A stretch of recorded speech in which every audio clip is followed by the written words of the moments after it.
We are Nerd Cult Online, and this is Camp Sunshine from Fossil Games.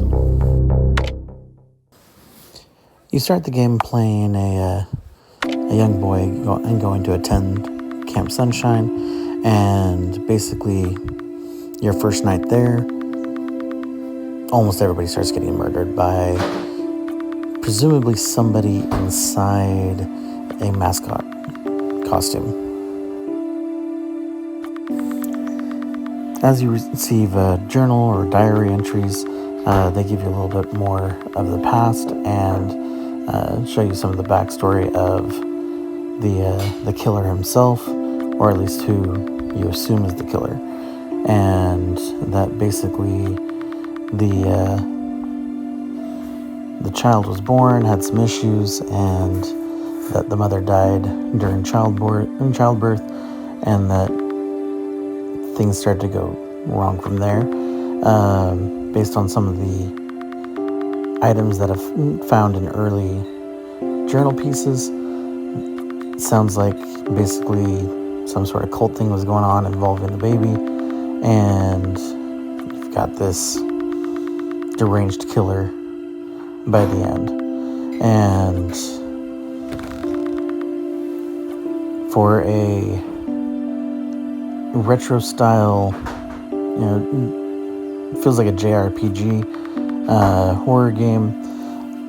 The game actually did a pretty solid job with the audio, building some of the suspense, trying to navigate some of the puzzles and navigate around the camp, and did it while making it actually look really good for the art style that they went for.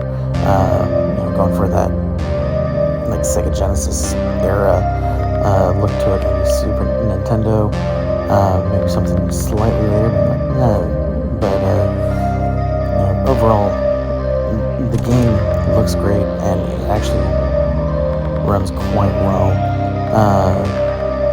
The mechanics are all rather intuitive. A lot of the puzzles require a little bit of thought, but they don't require so much that they're almost impossible. And one good thing though is throughout the game, you can use your flashlight to help see better, but if you leave the flashlight off and get used to it, you can actually navigate the entire map without actually needing to use the flashlight. And you can see most of the things around you, so as long as you're paying attention to where you're going and being thorough, the likelihood of you being seen by the killer decreases dramatically. And so I definitely recommend going around without the flashlight if you can. This was before I started experimenting with the flashlight on and off, and overall I was quite impressed with the game.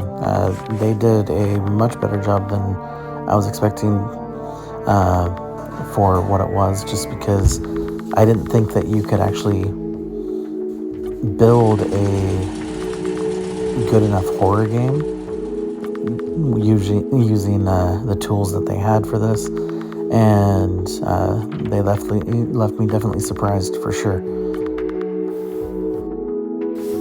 Overall, I'd say the game is quite solid and definitely well worth giving a try if you're into horror games.